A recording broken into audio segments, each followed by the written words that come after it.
Te voy a hablar de los suplementos que no conoces y que te ayudarán a ganar masa muscular, pero no de aquellos clásicos que acumulan muchísimas evidencias, como es el caso de la creatina, sino los que son un poquito más desconocidos y, por lo tanto, pues aunque no tienen tantos estudios científicos a su favor, están acumulando poco a poco papers conforme pueden ser favorables. Entonces vamos a hablar un poco de cómo funcionan, de los mecanismos de acción en el caso de que se conozcan y de la dosificación oportuna. En primer lugar, vamos a mencionar la ecdisterona. Es un compuesto perteneciente al grupo de los ecdisteroides, que son unas sustancias que funcionan como hormonas para los insectos. Sin embargo, para las personas no tienen una función hormonal. De hecho, no se sabe muy bien cuál es el mecanismo de acción. Lo que sí se ha descubierto en los últimos estudios científicos es que podrían incrementar la síntesis proteica. Al final, esto se traduce en mayores adaptaciones a nivel muscular y, por lo tanto, un incremento en el rendimiento. La dosis normalmente suele ser de 400 miligramos, aunque hay que tener en cuenta que debe de ser de extracto, ya que de lo contrario no haría la función adecuada.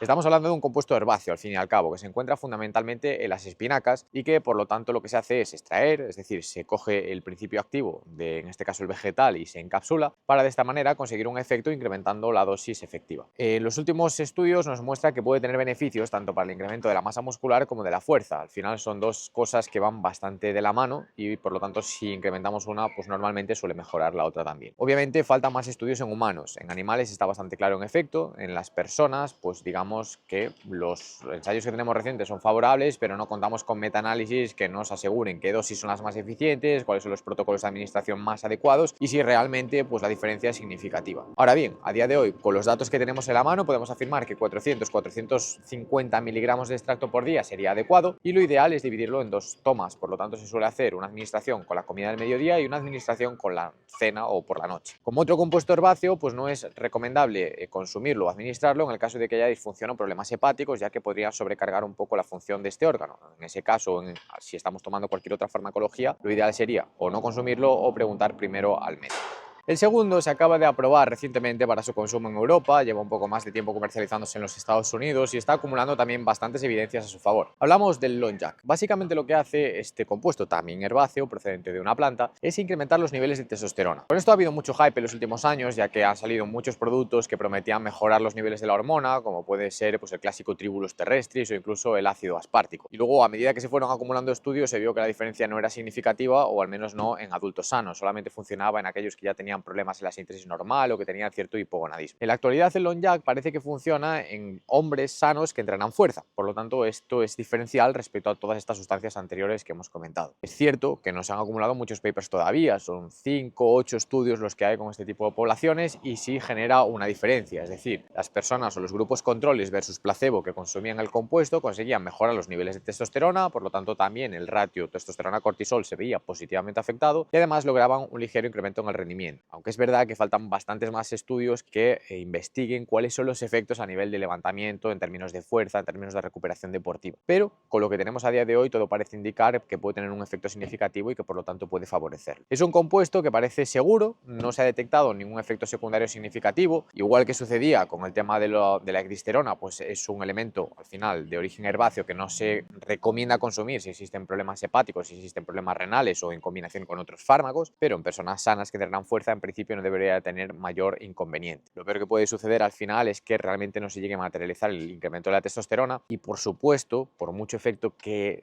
realice y que sea significativo, nunca se va a elevar por encima de los valores fisiológicos normales, es decir, no va a ser algo comparable a utilizar sustancias dopantes, ni a nivel de beneficio ni tampoco a nivel de riesgo, por supuesto. Se considera un compuesto seguro, como ya comentamos, en Estados Unidos lleva un poco más de tiempo comercializándose, sigue bajo estudio, falta metaanálisis, también las organizaciones antidopaje les estaban dando una vuelta a su prohibición o no, igual que pasa con la ecdisterona, pero bueno, de momento es legal, está permitido y aunque no tiene tantos estudios a su favor como es el caso de la creatina, lo que tenemos a día de hoy parece favorable y por lo tanto se puede experimentar con él. A nivel beneficio-riesgo, pues el ratio nos sale bastante positivo. Hablemos ahora del hidroximetilbutirato, conocido también como HMB. Es un metabolito derivado de la leucina que se produce en el propio organismo y cuyo consumo de forma externa a través de los suplementos pues puede tener beneficio también para mejorar los valores de masa muscular e incluso para la ganancia de fuerza. Tradicionalmente el HMB se ha consumido como anticatabolito, es decir, en aquellos periodos donde se realizaba déficit energético se incluía este suplemento para prevenir una destrucción muscular excesiva y por lo tanto necesario que perjudicase a los procesos de definición. También tiene sentido en personas encamadas o que han dado alguna lesión del tejido magro. Esto es bastante frecuente, por ejemplo, en el deporte profesional, aquellas personas pues, que sufren una operación y tienen que estar encamadas o con una pierna escayolada o con una restricción de la movilidad, se suele administrar HMB para prevenir el deterioro de la masa muscular o estas pérdidas que suelen ser posteriores cuando el nivel de actividad física baja. Entonces ya se sabe que como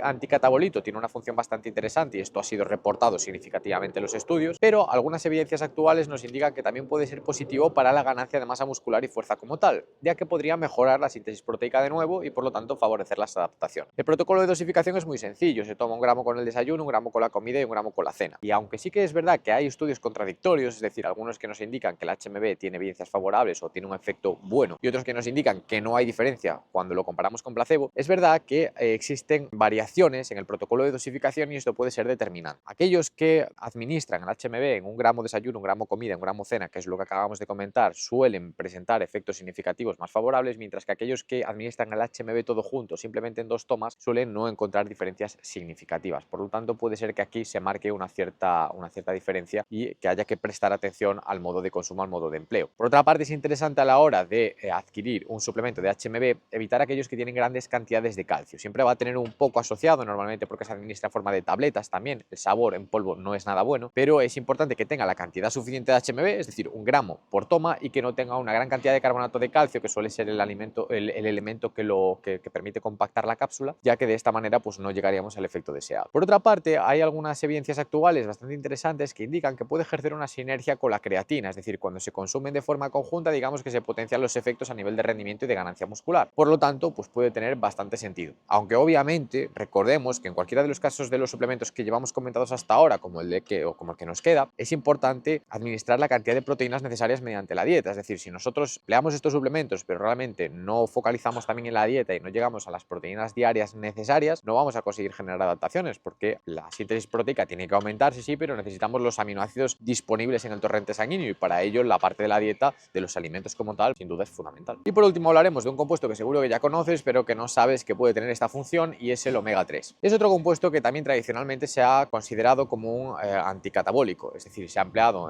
durante periodos de definición para reducir el deterioro muscular o la pérdida de masa magra. Pero también han salido bastantes evidencias favorables que nos indican que puede tener todo el sentido en contexto de una dieta hipercalórica o en el contexto del entreno de fuerza, ya no solo para retrasar el envejecimiento, favorecer la salud muscular, que también, sino para incrementar la ganancia de masa magra. Y es que al final pues nos ayuda a controlar los niveles de inflamación y de oxidación en el organismo, ayuda a que el cuerpo humano sea capaz de generar unas adaptaciones de una forma mucho más eficiente y por lo tanto favorece todo este entorno anabólico que es necesario sin duda para que la masa crezca y por lo tanto pues para obtener ganancias al respecto. Aquí no solo es interesante administrar el omega 3 a través de los suplementos, sino guardar un equilibrio respecto al omega 6 y omega 3 dietético general total. Día de hoy, por el tipo de dieta que llevamos, lo habitual es que se consuma mucho más omega 6 que omega 3, incluso en ratios de 4:1, 5:1, cuando lo ideal sería que la balanza estuviese mucho más equilibrada. Normalmente, con la administración de 1 gramo al día de omega 3, con una buena dosis de DHA superior a 250 miligramos, suele ser más que suficiente para equilibrar la balanza en personas que consumen pescado un par de veces por semana. En el caso de que la ingesta de pescado sea más baja o que la carne que se consuma o huevos no sean de muy buena calidad, no sean orgánicos y demás, podríamos incluso elevar la dosis hasta los 2 gramos, también en personas pues, que tienen un nivel de actividad física muy alto y por lo tanto de oxidación y de inflamación. Esto va a depender un poquito del contexto, pero emplear un suplemento de omega 3 no solo va a favorecer la salud y también el funcionamiento cardiovascular, sino que los últimos ensayos nos indican que puede ser bastante beneficioso para potenciar ese desarrollo de masa muscular en conjunción incluso con los suplementos que comentamos anteriormente y con una dieta suficientemente rica en proteínas. Insistimos, de lo contrario no será eficiente. También, por supuesto, hay que poner foco en el entrenamiento. Si este no genera un estímulo adecuado, pues da igual los suplementos que incluyamos por medio de la dieta, que no vamos a conseguir el